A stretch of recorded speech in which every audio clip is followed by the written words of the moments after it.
Bismillahirrahmanirrahim. Assalamualaikum warahmatullahi wabarakatuh. Selamat datang di channel video saya. Masih bersama dengan saya Mas Purwo. Nah, pada kesempatan kali ini ya teman-teman, kita akan belajar dari aku laku. Kenapa aku laku ini bisa menguasai sebagian pangsa pasar usaha kreditan di Indonesia ya teman-teman. Kita tentunya akan belajar dari aku laku ini, strategi pasarnya bagaimana, terus kenapa mereka itu bisa menguasai pangsa pasar di Indonesia. Sedangkan aku laku ini basicnya adalah startup atau rintisan usaha kredit dari luar negeri ya teman-teman. Tentunya kita sebagai anak bangsa harus bisa belajar dari apa-apa ya dari orang luar, misalkan yang sukses di Indonesia, atau kita mempelajari strategi marketing apa yang bisa kita terapkan sebagai kita usaha di sini ya teman-teman. Kita usaha kreditan di Indonesia ini supaya kita juga bisa belajar, supaya kita juga bisa menyerap ilmunya, seenggaknya kita itu bisa bersaing di kemudian hari dengan mereka ya teman-teman. Tentunya sedikit sejarah aku laku ini ya teman-teman. Aku laku adalah didirikan oleh PT Arta Silva Indonesia dengan Mr. William Lee sebagai foundernya. Sudah secara aku laku dimulai ketika pertama kali didirikan di Malaysia dan kemudian mulai melebarkan sayapnya di Indonesia. Nah ini ya teman-teman, kan mereka tuh rintisan dari Malaysia ya teman-teman, terus didirikan di Indonesia. Tidak lama, beberapa tahun kemudian aku laku ini sudah menguasai pangsa pasar di Indonesia. Nah, teman-teman, awal berdiri, aku laku di Indonesia sendiri mendapat sambutan yang cukup baik oleh masyarakat. Hal ini tidak lepas dari sistem pembayaran dan bisa dilakukan dengan cara digital, dan ini menjadi ciri khas aku laku. Nah, teman-teman, tentunya kan di usaha kredit ini di Indonesia itu pangsa pasarnya sangat besar.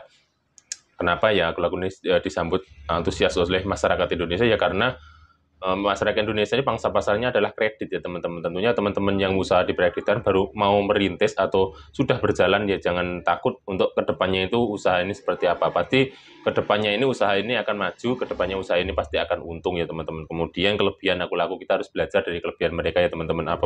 Apa kelebihan mereka sehingga mereka itu bisa menguasai pangsa pasar di Indonesia. Ada beberapa kelebihan yang dapat kita pelajari dari aku laku ini ya teman-teman. Yang pertama adalah hampir semua barang yang di situs aku laku adalah kredit ya teman-teman. Tentunya kita belajar dari sini, kalau teman-teman usaha kredit ya teman-teman sudah harus bisa fleksibel menyediakan apapun kebutuhan konsumen untuk kita kreditkan ya teman-teman. Jadi teman-teman fleksibel, jangan hanya satu barang, ya usahakan penuhi seluruh barang ya teman-teman. Kan kredit itu nggak kita harus nyetok barang dulu, tidak, tapi kita menyediakan apapun kebutuhan customer ya teman-teman. Kita usahakan carikan. Enaknya kredit barang itu kita tidak nyetok barang dulu.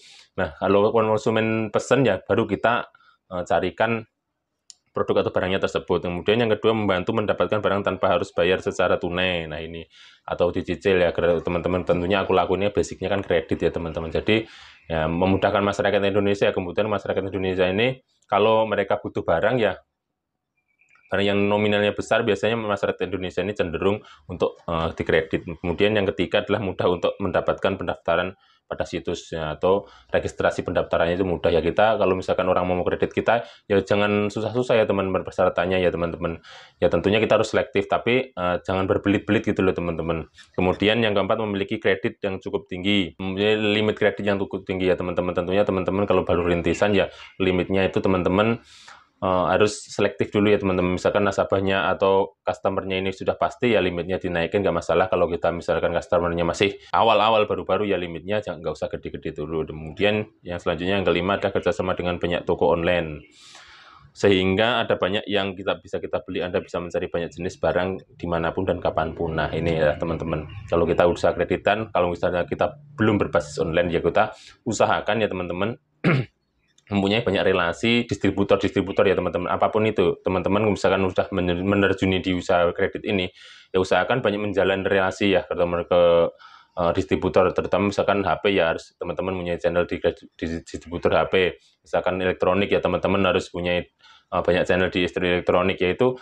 caranya mencari distributor kan mudah ya teman-teman. Teman-teman tinggal misalkan survei-survei aja sambil jalan dan sambil nyari barang sebagainya, itu mudah ya teman-teman. Kenapa kita harus mempunyai banyak relasi distributor ya? Karena kita bisa bersaing dengan harga, kita bersaing dengan barang dan sebagainya. Kita banyak pilihan kalau misalkan kita mencari barang A, B, C, D, itu banyak pilihan kalau kita misalkan mempunyai banyak relasi distributor. Kemudian yang terakhir adalah transaksi bisa dilakukan dengan cara yang mulai debit, kartu kredit, hingga transfer ya teman-teman. Ini tentunya di usaha kredit ini kita harus mempunyai fleksibel ya teman-teman. Pembayaran itu harus fleksibel. Bisa cash, bisa transfer, bisa aplikasi, misalkan aplikasi Dana, OVO dan sebagainya itu kita harus menyediakan ya teman-teman. Tentunya untuk apa ya teman-teman? Untuk mempermudah kita sendiri ya teman-teman. Nantinya kita akan dipermudah oleh semuanya ini teman-teman. Kalau kita fleksibel tentunya pembayarannya kita mudah, kita tidak harus setiap bulan atau setiap hari kita mendatangi customer untuk menagih ya teman-teman. Tentunya tinggal kita WA, kita SMS dan sebagainya, mereka sudah transfer. Itu akan memudahkan atau meminimalisirkan ongkos kita di dalam untuk menagih ya teman-teman. Kira-kira sedikit kita belajar dari Aku Laku ini ya teman-teman. Mudah-mudahan ini bermanfaat bagi teman-teman yang sedang di usaha kredit barang ya teman-teman. Mudah-mudahan ini bermanfaat bagi teman-teman semuanya. Kurang lebihnya saya mohon maaf. Saya akhiri bila topik walidaya. Wassalamualaikum warahmatullahi wabarakatuh.